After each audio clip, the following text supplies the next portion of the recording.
the 78 corridor in Berks County being developed with, out in that area, the rural parts. The new PetSmart company, like the whole Right. building out there? Right. That whole area is going to go crazy because of the access to the highway. So Reading really suffers from that. It has a lot of the same ills that a lot of the large urban centers have. Loss of manufacturing jobs over the past, 40 years. Influx of low-income people coming in because, once again, they're searching for affordable housing, but the educational level of many of the people in the county. When I started here 22 years ago, I did some research on the percentage of college graduates were like maybe 14-15%, and based upon the 1990 census. Advanced degrees, which I happen to have one, a master's degree, was 4% of the population. Now that's probably jumped up, it's been 25 years, so it's probably gone up a little bit, but within the pockets, because obviously the bedroom communities and people kind of, the surrounding areas haven't been developed a lot. But Reading itself hasn't changed. I mean, we have a 40% dropout rate. Majority of people, if they do go to high school, 40% don't complete it.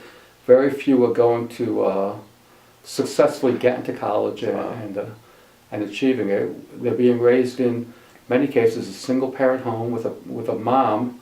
If, like we see in our daycare center, they're working so hard, they work. Yeah. And if they're not working, then they're in a dysfunctional family where there's probably domestic violence, addiction, and mental illness. So it's hard for the kids. So that cycle just keeps going and going.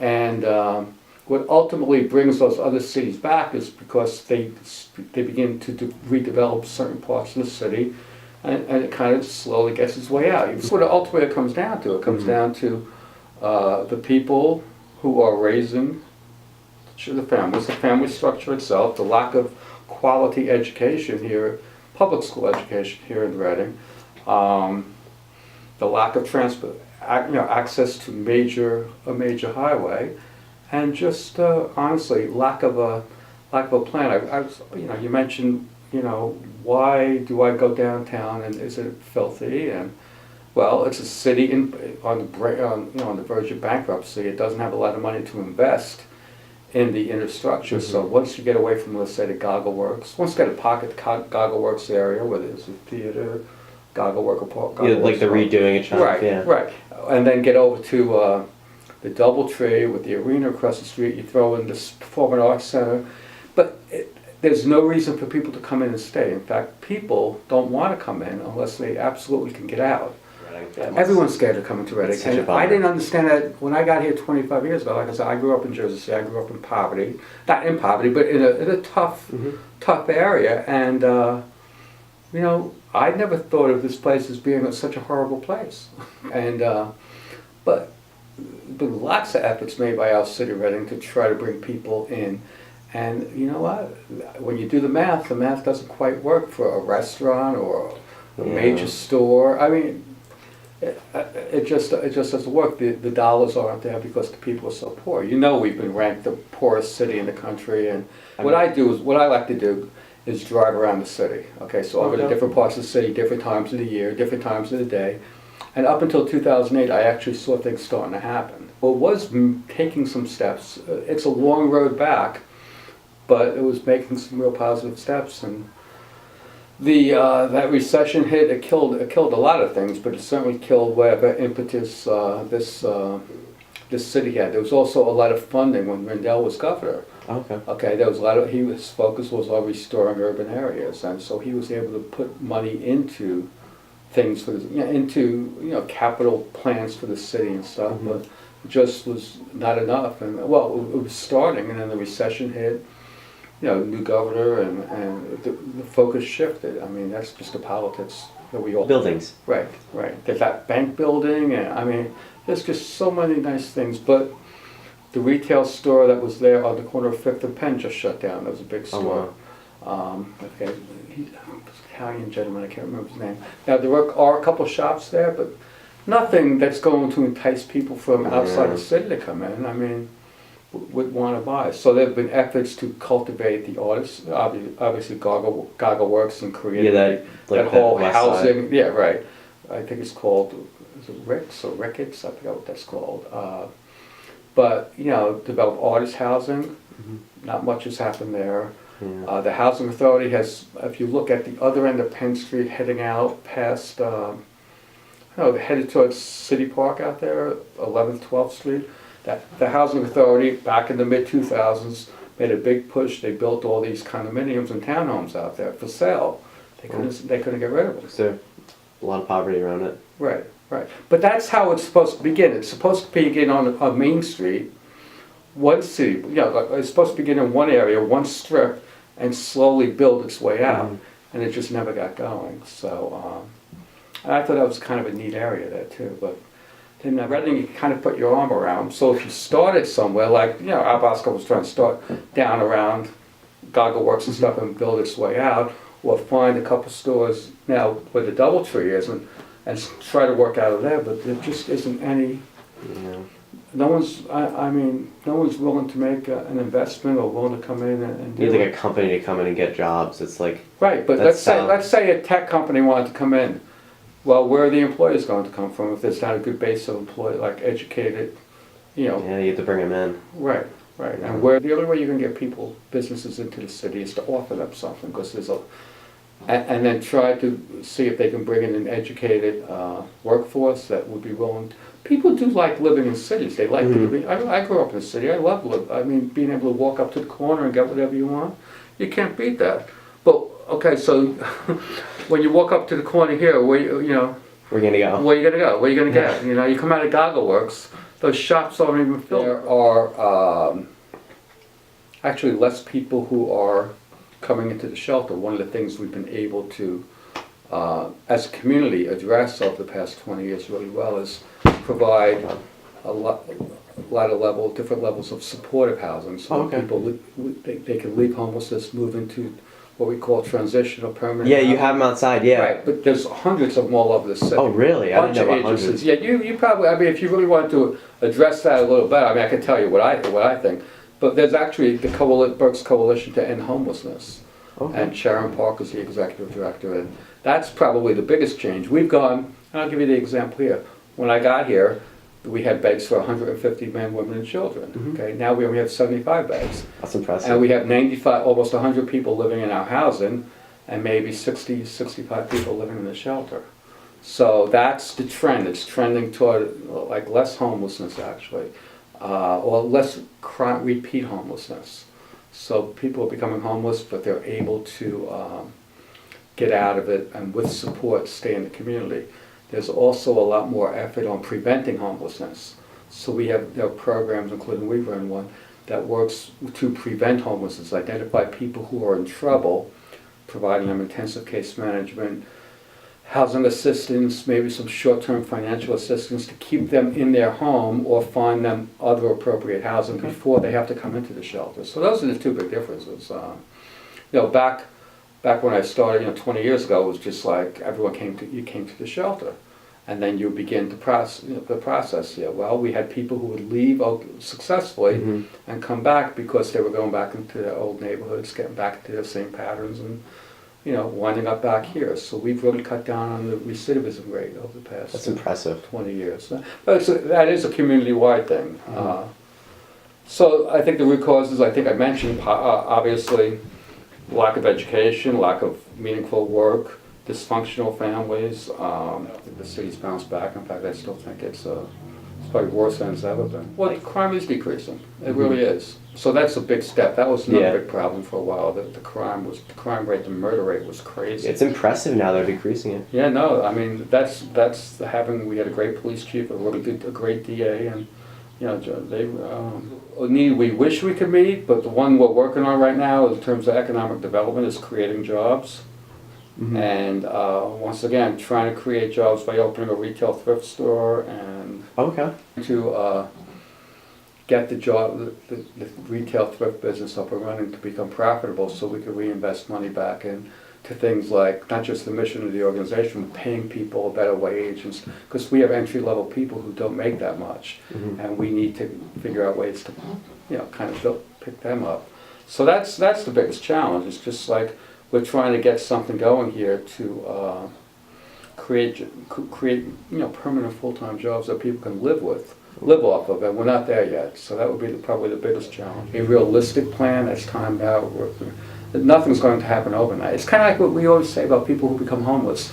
No one becomes homeless overnight. It takes many years, right? Mm-hmm. It took many years for Reading to become this way, and no one who's homeless is going to become independent, quickly. Yeah. And recognize that's a long-term plan. So am I optimistic? I'm always optimistic. I'm optimistic about everything, but right now, until I can see, we'll see what happens with the new administration, new mayor, and working with the county, and money in this state tends to flow to Philly, Pittsburgh, then the two large urban areas. Then everything else just kind of splits up the rest. Mm-hmm. So if we were in Philly, we'd have more opportunity to be successful because we'd have access to more dollars.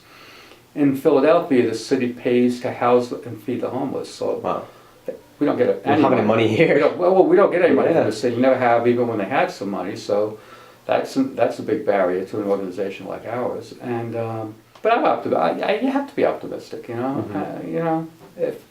If you don't think the whole city's going to turn itself around, then all you could do is just look at what's happened here over the past 20 years. Reading was the poorest city in the country, and then Detroit took our badge of honor away. Oh, really? It was one of the poorest cities in the country. In fact, our population, the last census, which was 2010, mm-hmm. was 88,000, but people say it's more like 120 or 130. So there are a lot of undocumented people. The median income in the city is 26,000. Wow. Okay? And the median income and that's for a household. For mm-hmm. Median income for a family is 31,000. So you're talking about almost I would say about 41.3% living below poverty. Our primary goals in economic development is not only retaining jobs that are already there, but attracting new jobs. And Reading's biggest problem is unemployment. Yeah.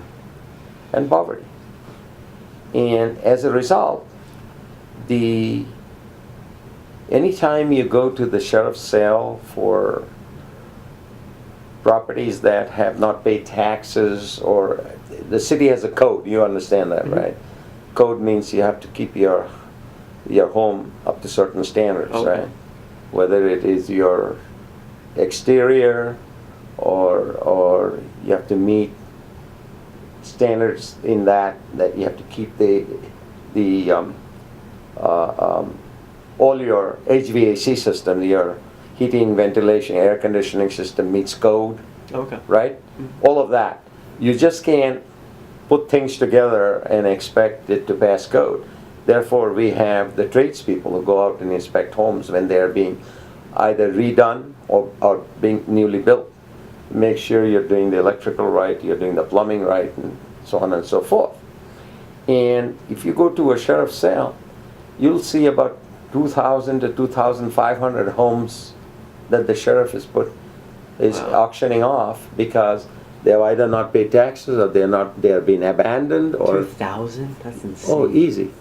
We agreed to take all the homes that HUD forecloses on because they have an FHA mortgage. Okay. So we agreed with HUD to take all the FHA foreclosed homes. And some of these homes are in terrible condition. I bet. So what we do is we gut rehab them. They get a brand new kitchen with all new appliances, brand new bathrooms if they have more than one bathroom, with all brand new fixtures, right? New carpeting, new roof, new windows, new doors. Mm-hmm. And then we sell it to a family that's income certified. The HUD has some guidelines. Say if family of three, about $45,000, get into one of our homes. Okay. All right? So as little as $500, you get a brand new home. I mean, I'm talking gut rehab means awesome. Everything is torn apart. So it's a brand new home. And we have done 700 plus homes in the last 15 years.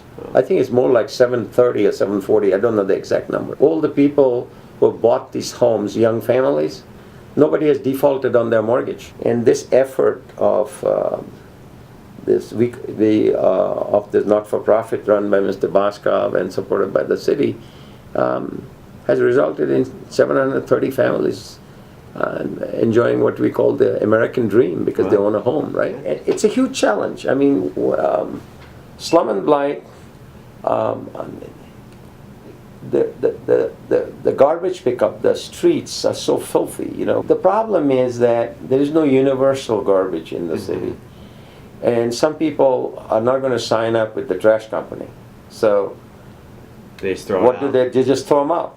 Or that's another challenge of the redevelopment authority. We own a lot of vacant commercial buildings and vacant lots. They throw their garbage in there. They just so dumping becomes illegal. Dumping becomes a huge problem. Trash and illegal dumping is a huge problem. That's the number one problem. The other problem, of course, is providing enough incentives to attract businesses to come into the city so we can have good manufacturing jobs. Our goal is to bring manufacturing jobs because a lot of Reading, the residents, I would say about almost close to 45 to 50% don't even have a GED level education. Wow. Okay, so what other cities are doing, they're attracting what we call industries of today, which is the high-tech stuff. High-tech businesses also want a certain level of education so that they can train their workers to do those jobs. But when you have almost 50% of residents who don't even have a GED level education, that becomes a huge impediment. Yeah. So that becomes a huge challenge. If you study a little bit of what's happening in some of the cities who have done very well economic development wise, just let's go next door to Lancaster. Lancaster has two huge benefactors, Franklin Marshall School, College, F&M, and then you have Lancaster General Hospital. And they have poured millions of dollars into improving the downtown. And I'm hoping someday that we'll get Reading Hospital and the 5 colleges, Alvernia, Albright, Reading Area Community College, and Penn State Burt Campus. And I hope they get together and decide to create a pool of funds that can really be diverted or focused on economic development. Now, you'll notice that in many of the cities, some of the anchor institutions, mainly hospitals, if they get more involved in economic development, it serves their own purpose because after all, they are serving the community in which they're located, right? People don't drive 200 miles to come to Reading Hospital. No. It's the surrounding area, right? So those are some of the things that we are looking for. We are trying to make, alliances, trying to get joint ventures, but it takes time. It's a very difficult process. We were able to do a number of very good things in the city. First of all, there was on Route 10 Morgantown Road, there was an abandoned city sewer plant that the city abandoned 70 years ago. Wow. We reclaimed 14 acres of that, and we actually reclaimed the land. We cleaned it all up. There was sewer, sludge, and what have you. And we were able to attract a company from California that created 200 jobs. Then across the street, there was another mess because this was an old manufacturing town. Most cities in Pennsylvania came up right next to the railroad. What was Pennsylvania known for? Pennsylvania was the home of coal, and your steam locomotives worked with coal, right? And Pennsylvania had something called anthracite coal that burned at a very high degree, high temperature, but gave up very little smoke. It was called smokeless coal.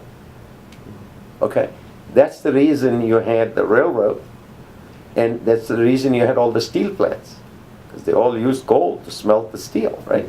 Okay, so coming back to our point, so Reading, like all the cities that sprang up along the railroad, had all these industries that used coal. So all of these cities that came up along the railroad. Mm-hmm. Reading is one of them, right? But with the demise of these smokestack industries, and that's why you have, when you come to a city like Reading, even Lancaster, you have these row homes, right? Mm-hmm. And when the smokestack industry died, because we didn't want to pollute our air or our Rivers. rivers and all that. So we stopped the smokestacking. Of course, now there is a big thing about carbon footprint, which you hear all the time. With the death of the smokestack industry and clean energy, clean this, clean that, all the jobs were lost. Yeah. So all of these people just took off from here, and that's why you have so many empty factory buildings, so many homes which are falling apart. Absolutely. So, and cities are getting, as the years go by, are getting better at renovating, and we call it, in our world, we call it adaptive reuse. We are trying to promote home ownership, Mm-hmm. but there are roughly, I believe, again, I'm quoting from memory, about 30,000 plus households, of which I would say more than 50% are rentals. Wow. And many of these rental properties are owned by people who don't live in the city. Yeah, some of them we refer to as slumlords because they don't keep the properties up. We still have a lot to do. We have a 50-acre site, which was the original Dana South. Dana used to be the manufacturer truck chassis. Oh, okay. Chassis. They used to park the manufactured chassis on this area I'm referring to. It's called Dana South. It's a 50-acre site.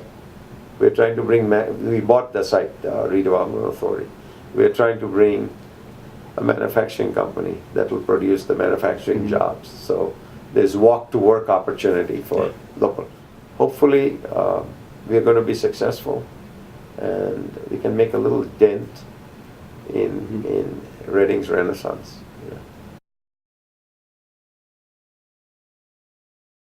Since second week of March. Okay. Have you lived in the city your whole life, or? No, I spent about the last 2 years here, that's it. Okay. What's kind of your story of growing up? Well, I worked in Reading. Okay. I worked in Reading and raised my children and everything, and then we just went to pot after that.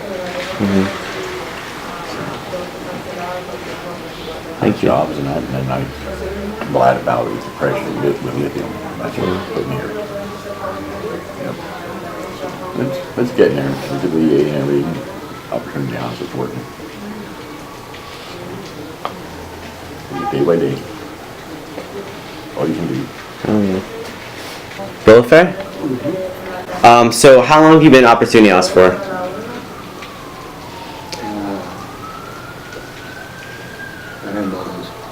A lot of them. Oh, okay.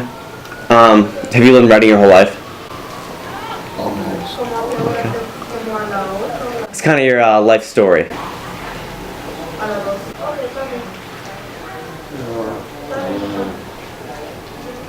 I grew up working in a restaurant, Okay. you know, my father. And,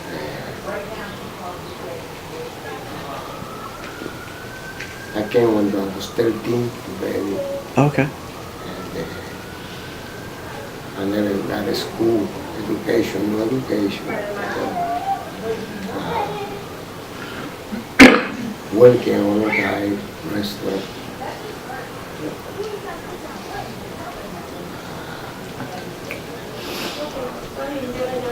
So I here, you know,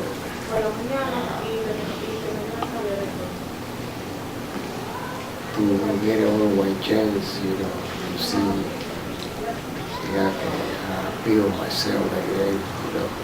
I'm getting old, you know, and, I just realized that I'm trying to be better myself. So how long have you been in Opportunity House for? Since December. Okay. Have you lived in Reading your whole life? Yeah. So what's your life story? Dad used to run a popular theater down Penn Street. He caught fire eventually, burned. Oh, really? Yeah. Oh, downtown since then. Okay. It's been a hard to find jobs since then. How long have you been in Opportunity House for? Now it's 5 months. Okay. Have you lived in Reading your whole life? Yeah, I live in here in Reading in rest in my life because I come from Puerto Rico. Oh, okay. So what's your life story? It's short, but my father is died, so Oh. I needed my única in my life is Opportunity House. So Michelle Lee and Mr. I help me, and sometimes Mr. Orlando. So I have a nurse, LPN. Okay. Needed the employment for down there, the daycare, the third shift. The person in here in Opportunity House and teaching me a little bit in English Okay. because in different conversation I can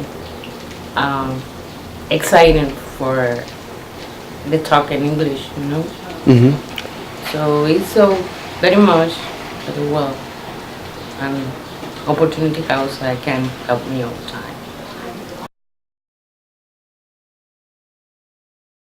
Ask you the first question of how can Reading change? How can Reading change? Reading can change by working together, people working together towards common goals of improving the city. We know that education is number one priority.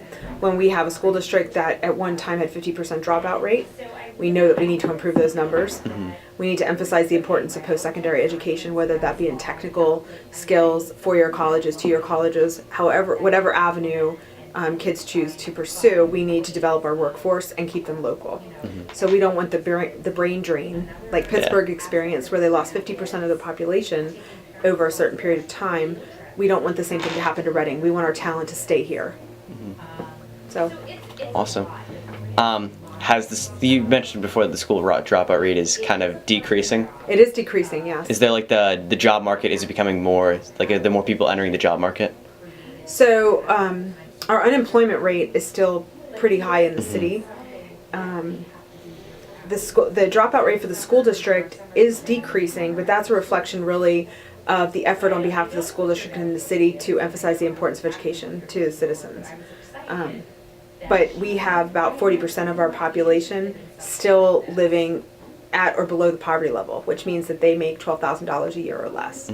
So we need to get those people with skill set that will enable them to get jobs that pay and that they can support themselves and their families.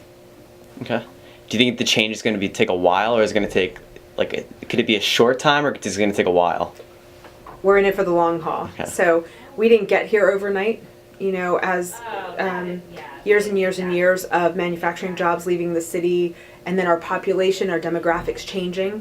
We're just facing different challenges, you know. So it's been a period of time. We've been looking at the last 30 years that it's been declining. So it's going to take time for us to rebuild. What generation do you see as most effective in the change? I think that kids like you know, I think that making our young people aware of what's going on and getting connected to the community is the most important thing, you know. So it can't just be, you know, me at 45, you know, spreading the message. I need kids that are younger, you know, the teenagers and in their 20s, to have vested interest in the welfare of their community in the future. Okay. What do you think will benefit the workforce? Bigger factories or more healthcare positions? Well, first of all, education is number one. We need to get them educated. We know that the two job markets that are really just booming are education and healthcare services. So that could be somebody going to be a phlebotomist. But jobs in healthcare are really what are booming. But we need the education, because even manufacturing jobs are run by computers now. You know, it's not a lot of hands. So have you seen improvements since you started working at the Reading Recreational Commission? Reading Recreation Commission, yeah, absolutely. So since 2012, we have improved 17 parks. Oh, wow. We have expanded recreation programming for after school and summer programs. We brought back citywide special events. We have won 6 state awards. We've won local and national recognition for our excellence in recreation and parks. We've come a long way. I mean, and we just have one piece of the puzzle. So we are public recreation in the city, and we know that that is important. We are important to the fabric of life here. We're important to the quality of life. So people stay in communities where they have parks and recreation services available to them. So that's what we're working to do every day. Since the infrastructure is kind of lacking here, what is kind of the draw for factories to come here? Well, workers. So you need a workforce. So cities are, companies are going to set up business in cities where they have a workforce to tap into. So we know that, and then that all goes back really full circle to what we talked about before about education being most important. I mean, you can improve the downtown. You can bring in stores. You can bring in restaurants, but you need people to stay in the community, to live here, to work here, to support their families. You know, so it all goes together. We need to break the cycle of poverty. Is really the bottom line. Do you think the new additions to the city, like draws of like the Santander Arena or the DoubleTree or the Performance Arts Center, will kind of draw people more back into the city? Sure, and they do now. I mean, everything from the Goggleworks district down here with the theater and the art gallery and the workshops that they do, the Santander, the DoubleTree, even the Reading Fight and Phils. I mean, we have one of the top ballparks, minor league ballparks in the nation in Reading. You know, so we have a lot of positive things going on here. But we don't just want, of course we want tourism to come into the city, but we need to improve the living conditions and the working conditions of the city itself for its residents. You know? Okay. And then the rest of it will come.